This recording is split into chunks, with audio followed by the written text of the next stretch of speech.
Vamos a abrir nuestra Biblia. Vamos a compartir la palabra. Y quiero que abras tu Biblia, por favor, en el libro de Hebreos.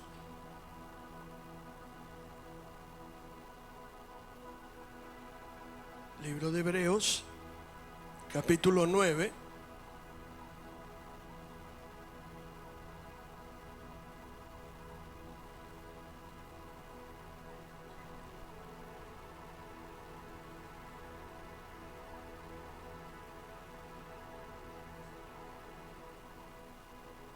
Antes de leer esto, a partir del verso 11 del capítulo 9,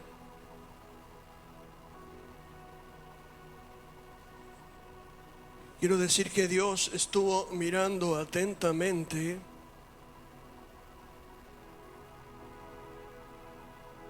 la actitud de los judíos respecto a las profecías de la venida del Mesías. Y muchos no se dieron cuenta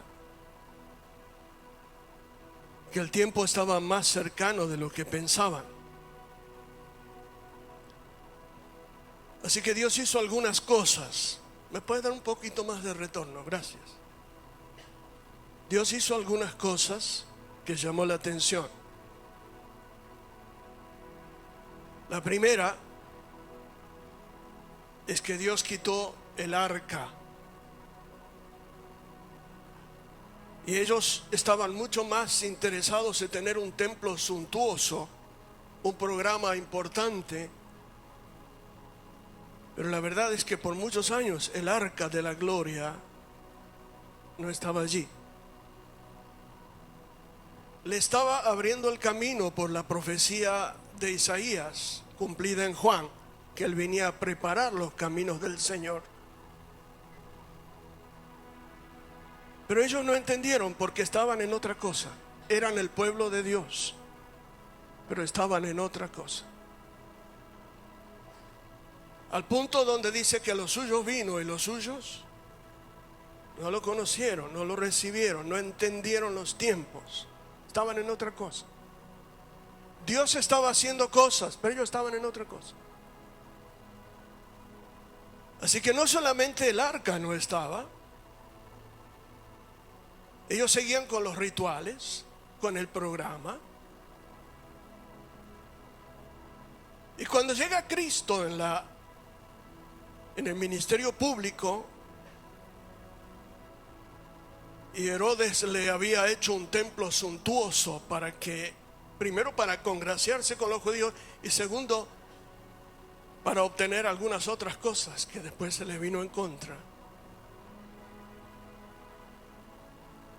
El velo del lugar santísimo ocultaba un lugar vacío.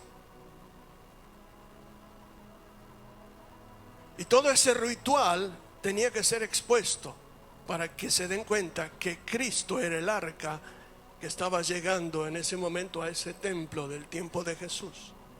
La presencia de Dios era Cristo. Así que cuando Cristo llega y entra a ese templo de muchas maneras, el templo ya fue. Y hace una tercera cosa. En el mismo momento en que los judíos en la última Pascua, donde Cristo muere, mataban al cordero, en una cruz estaba muriendo el Cordero de Dios. Y cuando muere el Cordero de Dios, dice la Biblia que con un solo sacrificio hizo perfectos a los santificados.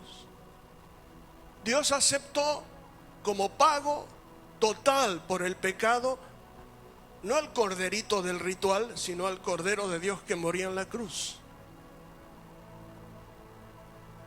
Y en el mismo momento donde ponían el cuchillo en el cuello del corderito, es en el mismo momento donde Cristo derrama su sangre y grita: consumado es. Y entonces ocurre algo más. Para que no quede ninguna duda, Dios, no los hombres, Dios, no los judíos, Dios, no los romanos, les rompe el velo del templo.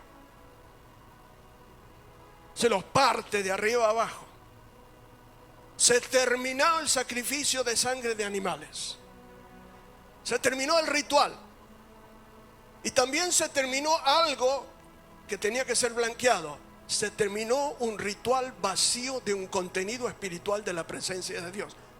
Todo el mundo supo que ahí atrás no había nada. Pero por otro lado, aunque el templo fue destruido en el año 70, unos 30 y pico años después, Dios les quitó el arca, les rompió el velo y les tiró el templo. ¿Por qué? Porque Cristo y su presencia decidió habitar en otro templo, que son los redimidos, los justificados por la fe. Gracias a Dios que el Espíritu de Dios lo levantó de los muertos, porque si Cristo no hubiera resucitado, vana es nuestra fe. De allí que muchas de las filosofías de este tiempo, humanistas, tratan de minimizar, bastardear y negar el poder de la resurrección, la santidad de Cristo como deidad. Así que dice la Escritura que algo pasó. En lo espiritual hubo un antes y un después, pero ellos no se dieron cuenta porque estaban en otra cosa. ¿Saben cuándo se dieron cuenta? En el año 70, cuando viene Tito y les tira, le destruye todo y mata 1.700.000 judíos. Ahí se dieron cuenta. Así que la Escritura nos dice qué pasó hasta el momento en que Cristo muere. Era la sangre de los corderitos, los toros, los machos cabríos, lo que, digamos, purificaba y cubría en función de la fe de aquellos que esperaban al Cordero de Dios. Pero habiendo ya llegado Cristo, eso se termina. Pero ellos no entendieron porque estaban en otra cosa. Como hoy, Dios está diciendo cosas, pero algunos están en otra cosa. Y Dios está hablando, pero hay que estar atentos. Entonces el capítulo 9 del libro de los Hebreos, el autor nos dice así: pero estando ya presente Cristo, verso 11, sumo sacerdote de los bienes venideros, por el más amplio y más perfecto tabernáculo, no hecho de manos, es decir, no de esta creación, no por la sangre de los machos cabríos ni de becerros, sino por su propia sangre, entró una vez y para siempre en el lugar santísimo, habiendo obtenido eterna redención. Hasta aquí por el momento. ¿Qué pasó? Hay un lugar en los cielos que es el lugar santísimo. Todo lo que estaba figurado aquí era la sombra de las cosas celestiales. Aquella era la sangre de los toros, los corderos, los machos cabríos. Pero el lugar santísimo, el verdadero santísimo, siendo que esto era la sombra, está en el cielo, en la presencia del Dios vivo, santo y todopoderoso. Es el fuego eterno santo. Ahí nadie puede entrar. Nadie que tenga pecado, nadie que no sea santo, no puede entrar. Pero entró el Cordero de Dios. El Cordero de Dios, dice, entró al lugar santísimo, a un templo no hecho de manos, a un templo no de ladrillos. Ahora, la sangre de Cristo entró al lugar santísimo, a un lugar, dice la Escritura, habiendo obtenido eterna redención. Es decir, para entender esto, tenemos que leer Colosenses 2 para ver qué nos pasó. Y en Colosenses 2, verso 13, ahora nos habla de algo que ocurrió en la cruz. Y cuando Cristo muere en la cruz, el poder de Dios se manifiesta en la obra de Cristo y no en el Cordero que estaba muriendo en la Pascua en Israel, en Jerusalén. Ya ese corderito no tiene más efecto, ya ese ritual no tiene incidencia. Ahora, lo que ocurrió en la cruz cuando dice obtuvo eterna redención, es esto. Y a vosotros, dice el apóstol Pablo, estando muertos en pecado y en la incircuncisión de vuestra carne, os dio vida juntamente con él, perdonándoos, ¿cuántos? Todos los pecados. Pero hay algo aquí que hizo. Nosotros teníamos actas por nuestros pecados en contra, decretos, actas acumulados como las infracciones de tránsito, ¿vio? Y usted de pronto quiere vender su coche y se encuentra que tiene 270 multas. Bueno, actas en contra. Y hasta que usted no pague no puede hacer la transferencia. Algo así. Bueno, acá es distinto.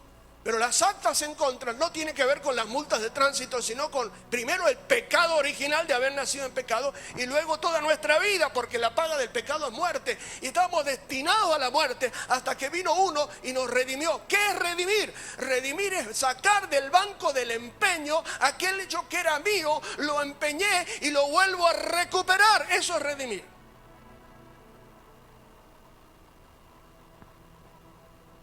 Y Cristo por su sangre nos redimió.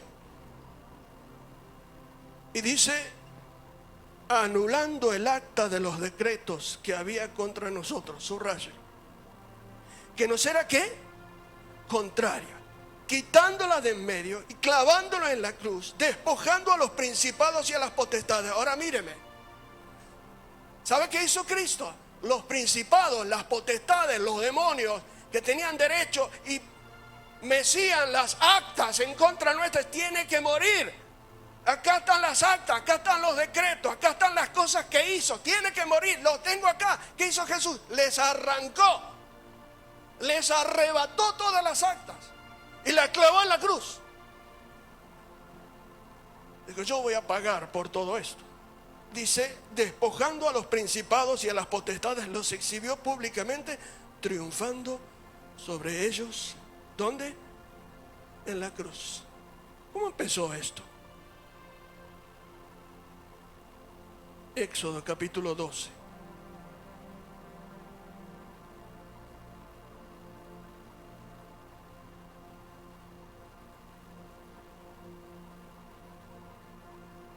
Por eso estoy tan agradecido que el poder del Espíritu Santo levantó a Jesucristo de los muertos. Él vive, Él está vivo. Y aunque hoy es domingo de resurrección para el mundo, Cristo está vivo y resucitó por el poder del Espíritu Santo. Hace más de 2000 años se sentó a la diestra de la majestad de las alturas. Pero quiero llamar su atención. Así como en el Nuevo Testamento Pablo dice, anuló las actas, pagó por nosotros, murió en nuestro lugar, su sangre entró al lugar santísimo, el poder del Espíritu Santo lo levantó de los muertos y se sentó a la diestra de la majestad. ¿Cómo empezó? Estaban los israelitas en Egipto. Y en el capítulo 12, verso 12. Ahora presten mucha atención, porque esto que estamos leyendo se cumplió en Cristo y es la protección de Cristo. Y sin esto estás frito, estás muerto. Y así como aquello fue la historia, déjeme decirle algo más. Habían pasado 9 plagas. En esas 9 plagas Dios, el Dios de Israel, humilló a Egipto, a sus dioses, a Janes y Jambres, sus magos, que imitaban hasta cierto punto los prodigios de Dios, hasta un punto donde dijeron, no podemos, esto es dedo de Dios. Habían pasado 9 plagas que dejaron a Egipto exterminado, devastado, a tal punto que el faraón manda a llamar a Egipto, dice, no te quiero ver más. Y Moisés le dice, bien dijiste, porque la próxima vez vos me vas a mandar a buscar, desesperado. Yo no voy a venir más, vos me vas a venir a buscar. Eso no va a ocurrir. Muy bien. Así que llegó el tiempo donde Dios le dice a los hebreos, preparen el día 10 hasta el día 14 del mes de Nisan un cordero. Eso era difícil, ¿sabe por qué? Porque los corderos no eran comunes en Egipto, los corderos eran destinados a los sacrificios de Baal Zephón, un dios de los egipcios, donde todos los días sacrificaban 120 corderos a Baal Zephón. No había corderos, pero Dios se las arregló para que tengan un cordero.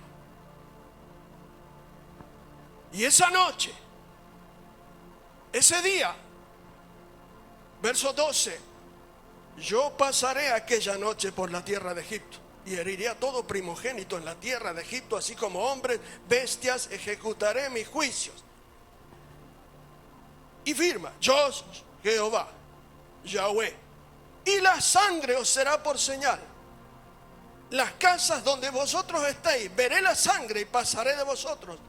Y no habrá en vosotros plaga de mortandad cuando hiera la tierra de Egipto. Me detengo aquí, porque si hay algo de lo que hoy no se quiere hablar, es del poder de la sangre de Cristo. Cantábamos esta canción: hay poder en la sangre que vertió. Para los judíos, esta fiesta es el Pesaj. Pesaj significa pasar por alto. ¿Qué es Pesaj? Pasar por alto. Es decir, donde esté la sangre del cordero, la tenían que poner en los dinteles, en las puertas, arriba, y donde pase y vea la sangre, no tocaré esa vida, esa casa, esa morada. Mire lo que Dios ha hecho para nosotros. Cuando Cristo derramó su sangre, entró al lugar santísimo como garantía de nuestra salvación, la aplicó a los dinteles de nuestra mente, de nuestra vida, de todo nuestro ser, para que el espíritu de muerte, la mortandad que nos reclamaba, no tenga derecho, sino que Dios nos trasladó del reino de las tinieblas al reino de la luz, al reino de su amado Hijo. Ahora pertenecemos a otro reino, ahora pertenecemos al reino de arriba, a la ciudad cuando su rey es Dios, su arquitecto es Dios. Ya no somos acá, estamos acá, pero no pertenecemos más. No pertenecemos más. Pero algunos estaban en otra cosa, como aquellos días.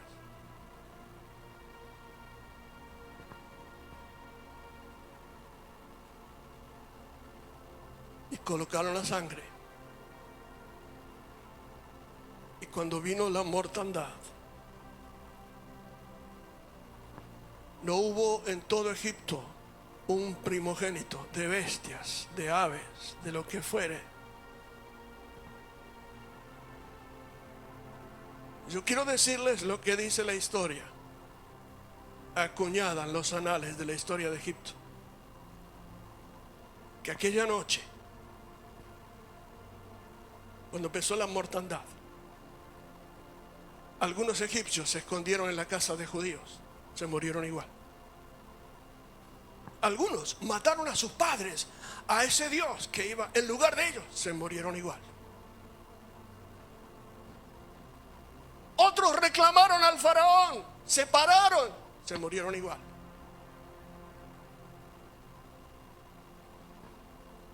Había sido una mortandad de varones hebreos tan grande que uno de los faraones se bañaba con la sangre de los niños derramada. Dios no iba a dejar pasar por alto eso. Y el cordero, aquel cordero sin defecto, que era comido dentro de la casa, bajo la cobertura, es Cristo que murió en la cruz. La cobertura del poder del Espíritu Santo, la cobertura de su sangre preciosa, sobre todo aquel que le ha reconocido por fe, no que tiene simpatía con Dios, no que canta lindas canciones, sino que habita por fe en el lugar que Dios ha preparado. Ha entregado su vida y su corazón a Cristo, ha sido perdonado a sus pecados. No aquel cordero animal, el cordero de Dios. Y cuando el velo del templo se rompe, ellos, en la historia dice que lo tomaron como un juicio, como una maldición, y quisieron coserlo y nunca más pudieron. El velo del templo de ahí en adelante era una vergüenza, porque no podían cambiarlo. No se podía. Estaba roto, porque Dios rompió todo aquello que tiene que ver con un ritual y no con una vida plena en Cristo Jesús.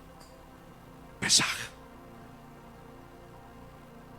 Lo que llevó a ese pueblo a ser cubierto y que no pase por esa situación fue la obediencia. La obediencia de decir, bueno, nunca hice esto, no es conocido, no estoy habituado, no estoy acostumbrado, pero lo voy a hacer. Y hay muchas cosas a las que Dios nos pide que hagamos en obediencia,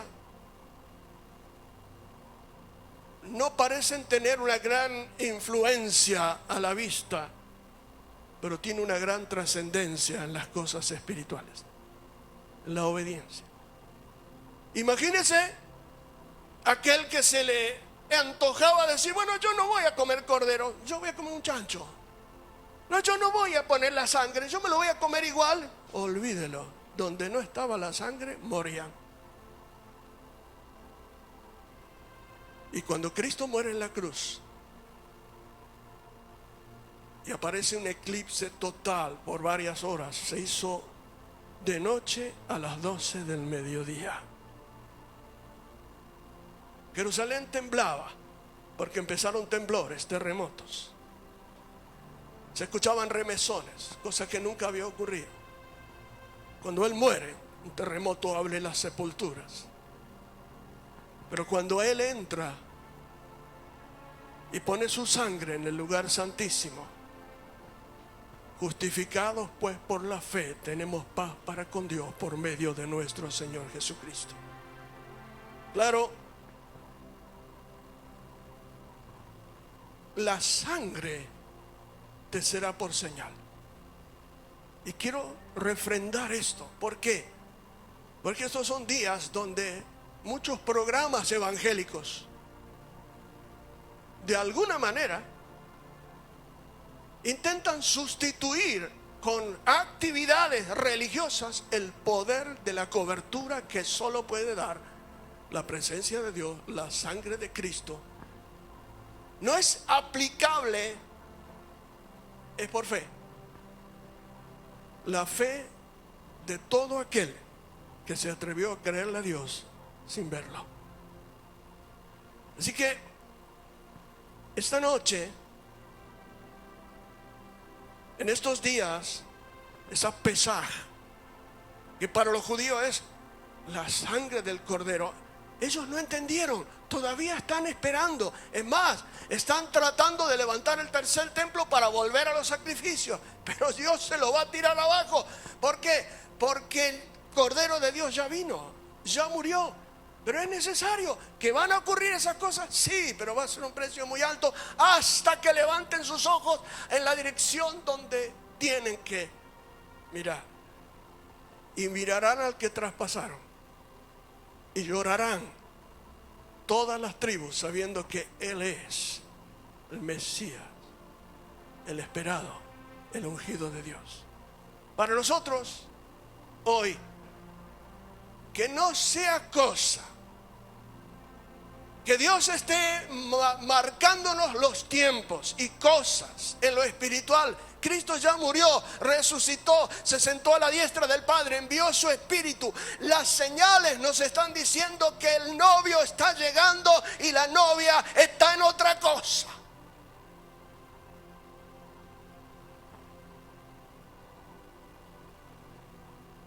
No sea cosa que nos pase como en aquel tiempo, que muchos estaban en otra cosa y no se dieron cuenta. Cuando veo el arca de Noé, Noé no cerró la puerta, la cerró Dios. No fue Noé que dijo basta, fue Dios que dijo basta. Y cuando se cierra la puerta, no hay hombre que la abra. Y cuando se abre una puerta, no hay hombre que la cierre. Todavía está abierta la puerta para los que quieren alcanzar salvación. Pero los que están adentro, cuidado, no son los programas, es la relación con Dios, el corazón, la devoción, la relación, la condición del corazón con Dios. No son los programas, es la relación con Dios. A los suyos vino y muchos no le conocieron. Pesaj pasar por alto.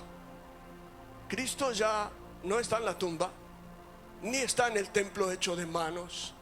Cristo ahora habita por el Espíritu Santo en el corazón de los redimidos y se sentó a la diestra de la majestad. Pero un día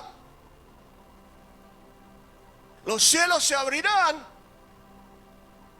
y el tabernáculo de Dios será visto por todos. Y verán lo que es la verdadera ciudad de Dios, el verdadero tabernáculo de Dios, un lugar donde Cristo entró con su sangre para que yo pueda gozar de salvación por haberme redimido. Quiero que cierres tus ojos un momento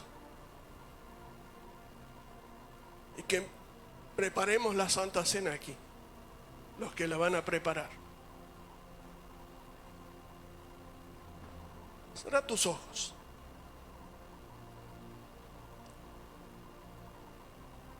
Si te entregaste a Cristo, ya la sangre de Cristo fue colocada en los dinteles de tu vida.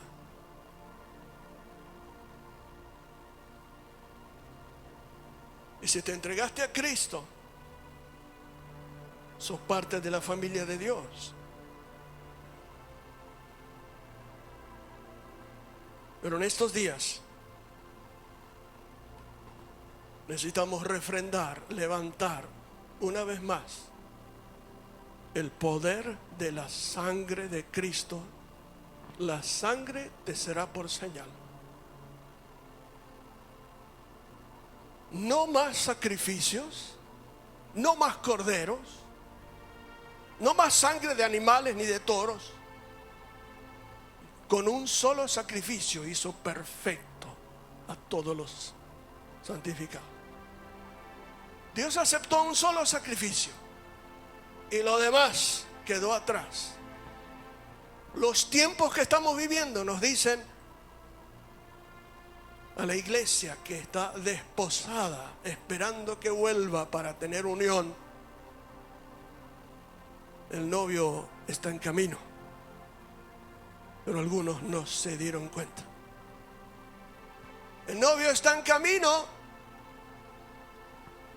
y hay una dracma que no aparece. Hay una moneda que está perdida. Y estos son días para estar atentos. Atentos, muy atentos. Y vigilar.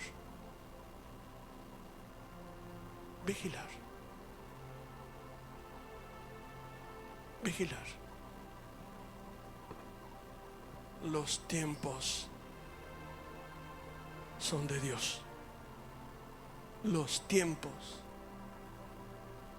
lo que Dios está haciendo en este tiempo, son de Dios. Y los redimidos cantarán en un amor, en una voz y en unidad. Sé nuestro Dios. Sé nuestro Dios.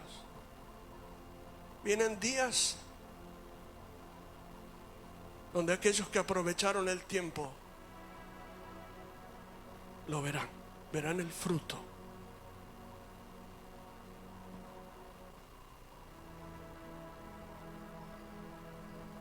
¿Por qué no le dices esta noche antes de tomar la Santa Cena? Gracias por tu sangre derramada a mi favor. Gracias por tu amor por mí una vez más. Gracias por haberme buscado cuando yo no preguntaba por ti. Gracias por haberme perdonado cuando yo no merecía nada. Gracias porque la multitud de las actas en contra las clavaste en la cruz, triunfaste sobre ellos. Exhibiste a los principados y a las potestades y triunfaste en la cruz. Gracias. Pero esta noche dile, Señor, gracias también porque tu sangre preciosa es la garantía de mi salvación. Y yo quiero tenerla en cuenta todo el tiempo, cada vez. Que no son mis obras, sino es el poder de tu sangre preciosa que entró al lugar santísimo en los cielos y me dio eterna redención.